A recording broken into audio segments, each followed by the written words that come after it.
Meanwhile, the lower house starts deliberations on the proposed national budget for 2016 this coming Monday, August 10.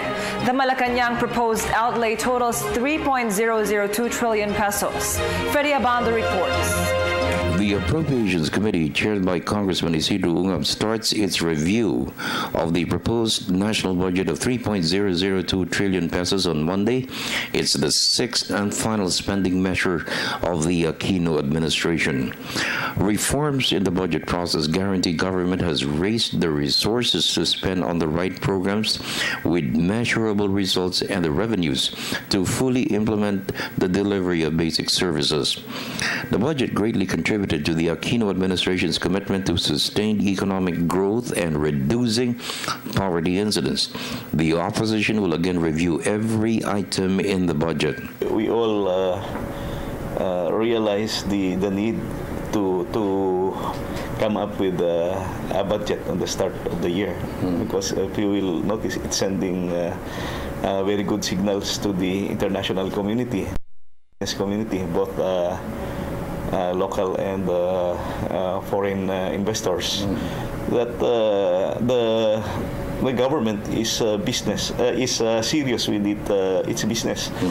Coming up with the budget on the first day, as compared in the past where there were reenacted budgets, and you can see the continuity, and if these reforms, these sound financial decisions in management made by the administration, particularly the economic managers, I think the country will go a long way. This particular budget has gone to, unlike all the past budgets, has gone through a lot of intensive consultations, not only with the national government agencies who have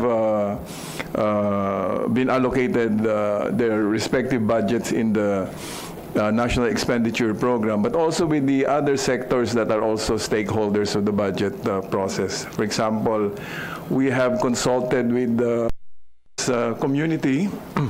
We have consulted with the civil society organizations and even the academic community.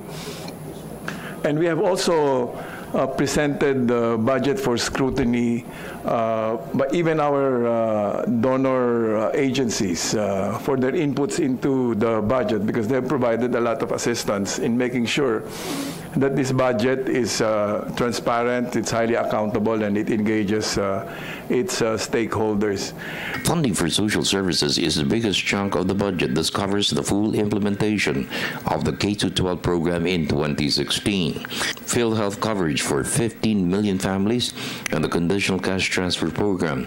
It's the government's centerpiece program on poverty alleviation.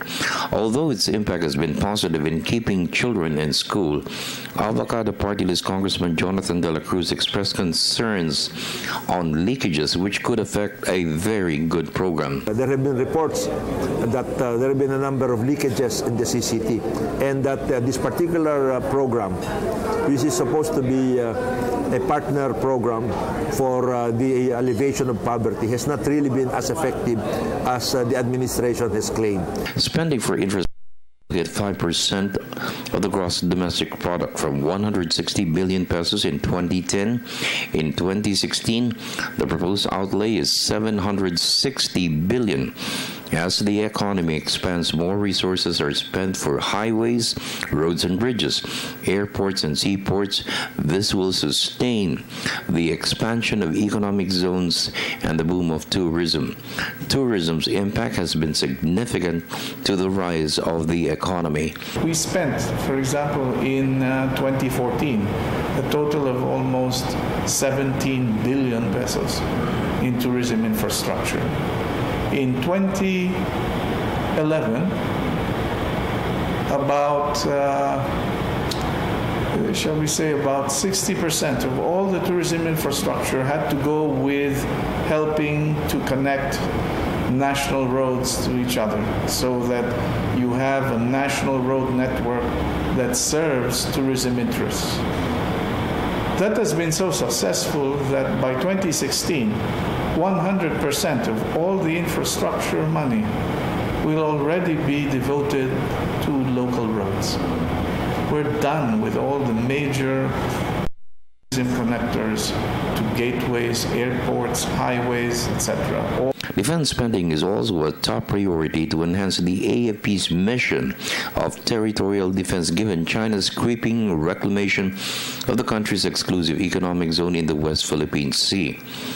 The Philippines has the lowest budget for defense spending among the countries with claims in the South China Sea. The current air defense assets in our active inventory can only provide limited coverage, making our airspace vulnerable to air intrusions. The same is true with our maritime domain. Our capital ships are obsolete with very limited capabilities to patrol our territorial waters and exclusive economic zone. Recently, the AFP conducted a capability assessment workshop to determine if the gaps identified in 2011 are still valid today. The results show that under Mission Area Number 1, which is territorial defense, security, and stability, we still lack air defense, maritime, land, and general support and sustainment capabilities. Another item that may undergo strict scrutiny are the lump sum appropriations.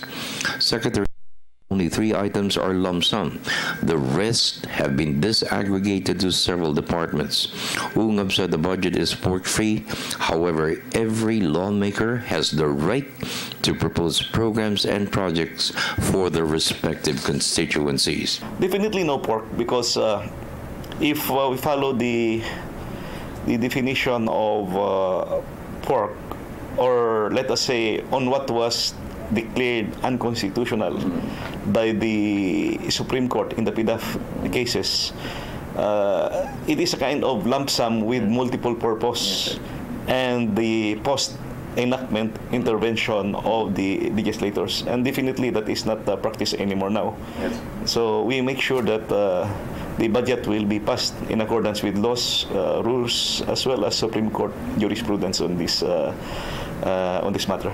We should expose this to the public at isumbong natin sa ating mga mamamayan. Yun ang tungkulin naman ng mga hindi kabahagi sa majority na maaaring magmaniobra nitong budget na ito. For the People's Television Network, this is Freddie Abando reporting.